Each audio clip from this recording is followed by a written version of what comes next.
All right, what is up? We are here with Dianne Sweeney, and let me hold the book up. The book is, hold it the right way, Kissing Frogs in Cyberspace. You need to go to DianneSweeney.com. Dianne has two N's, and I don't know why that is, but you can maybe tell us, Dianne. Why does your name have two N's? Well, I think my mom wanted to punish me by having to correct people all the time. So that's my mom's fault for doing that. Well, I actually grew up with a guy whose name was Sam, and he spelled it with two M's, and we used to call him Sam. So do people ever call you Dianne? No, not usually, but she did mess me up with my middle name, too, because it's Lee, spelled Leigh, and in California they seem to get it, but in other states they pronounce it Lay. So I'm like, no, it's not Lay. It's Lee. It really is Lee. No, Lay is something you get in Hawaii. With what? Lay is something you get in Hawaii. That was just a bad joke. Exactly, yeah. That is true. But, being from California myself, I understand that you get some of the most effed up names in California. Yeah, you can.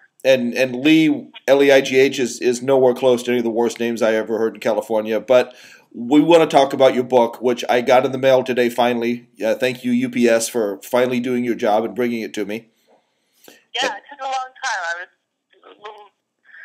That was a little disconcerting, but I'm glad you got it. Well, disconcerting is a good word because I was just pissed. But, you can be disconcerted and I can be pissed. But anyway, it came today. I've read the first 40 pages. I blew through the first 40 pages. It is freaking hilarious. So, tell everybody how the idea for the book came to be. Well, the idea came to be when I was in a dating rut, and my friend said, just kind of go online, see what's out there. There's lots of men out online. And so when I went online, I said, okay, I'm going to do this.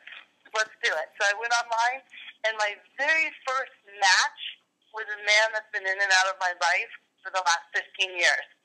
And I thought, how the hell does this happen to me? So, then I'd go on a date here and there, and it would just be one crazy date after another. And so my friend said, just journal this stuff. If it becomes something, it becomes something. If it doesn't, we'll have a good laugh. So that's kind of how it all started. And I was actually looking back through some previous drafts, and at first it was a diary, and then it just kind of materialized into Kissing Frogs in Cyberspace. Very nice. Well, you know what? It's kind of funny that, we hooked up this way and not in a sexual way, by the way, in case anybody is wondering about that. This is all professional hookup we're talking about here. Because my friends have been telling me the same thing for years. Because my stories, when I started dating, all started with the crazy chick. And then we had to get more specific because after like 3 or 4 of those stories, it was like, is this the same crazy chick or is this a different crazy chick? Right. So the crazy chicks all had to get names. And if anybody looked the other day, the Sex and the Single Dad WordPress.com was the period one, which was my first date. And after a 13-year relationship, 11-year marriage, and I got to say that your first date and my first date were strikingly bad. Right. And it was really interesting because yours was, having to deal with her wanting to have sex right away. And people say that, that's usually the case where, no, it's the men who want it, but you found the exact experience with a woman. Yeah. And then with my date, it was just one bad thing. And when you're sitting there eating pasta and he reaches over and tells you, for Christmas he got his mother these sex toys, I mean, the spaghetti just kind of wants to fly out of your mouth. You're just like, did that just happen to me?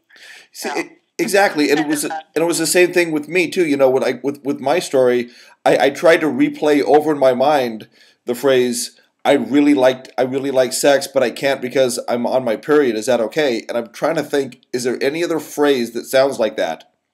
And there's not. Right. Yeah. So there's not. What goes through your mind when you hear, I gave my mom a dildo for Christmas? Well, like I said in the book, I was like, okay, wait a minute.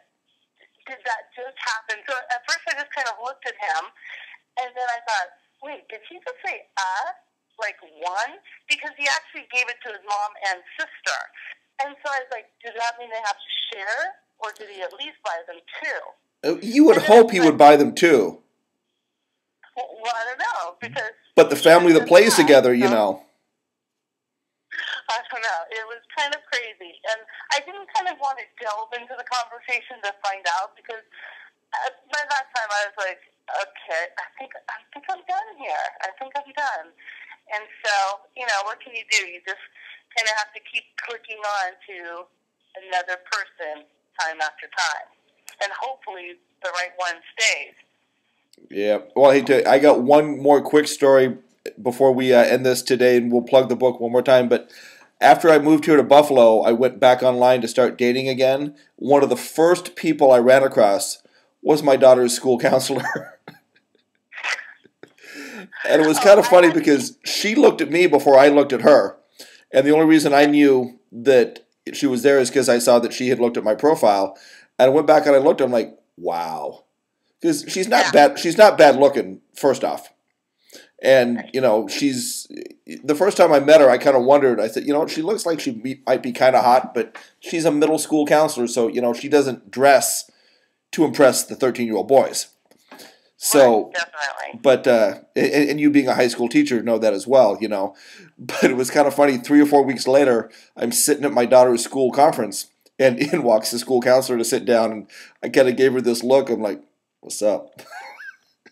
Yeah, I've run across a few colleagues, and unfortunately those didn't make it into the book because I didn't want to get in too much trouble, but I'll have some excerpts up on my website later on about those. But I've run into some colleagues online where they are one persona online and they're a different persona in school, so it's kind of actually funny. Oh, absolutely. Absolutely. Well, hey, one more time before we get out of here. It is Kissing Frogs in Cyberspace. It's DianneSweeney.com with 2 N's. And the book is $10.95? $10.95, and I'll autograph it, and it ships out right away. All right. Well, hey, DianneSweeney.com. Thank you very much. And, hey, we'll plug this, too. You and I might have a little project working on down the line. Yeah. So check DianneSweeney.com. Check jrreed.info and see what the project is down the line. All righty. All right. Have a good night, everyone. All right. Talk to you later. Bye. Bye.